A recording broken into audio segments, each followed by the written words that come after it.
today is our lucky lockdown day. We've got fresh fish. It's a true miracle. We've got some incredibly fresh Cape Bream because there's these fabulous people called Aberlobe who in the Western Cape support the small fishermen or fisher folk, and they deliver straight to your house.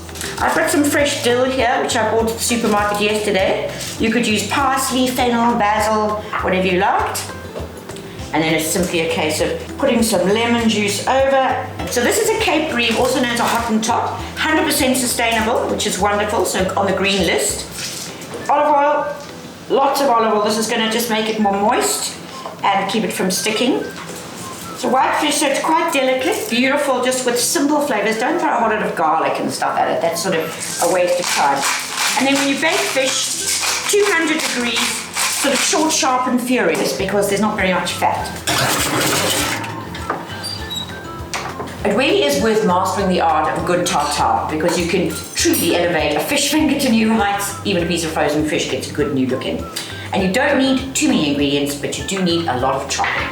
I really can't be bothered to make mayonnaise from scratch. I just use yogurt and mayonnaise. Don't go and buy the sort of expensive creamy mayonnaise because the creaminess you're already getting from the yogurt.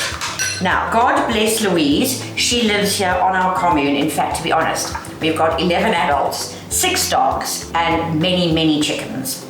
And it's not that we've broken any lockdown. We just happen to live on a vast property, so we're never bored, and we have lots of helpers. We've got red onion, gherkins, capers. If you don't have capers, never mind, but buy some at the store the next time. Lemon, if you've got lime, that's great, but nobody can afford limes, so just stick with lemon.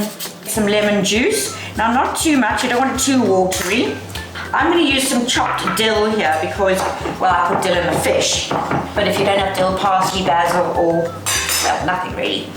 Salt and pepper, and Bob's your uncle. The world's most delicious tartare sauce.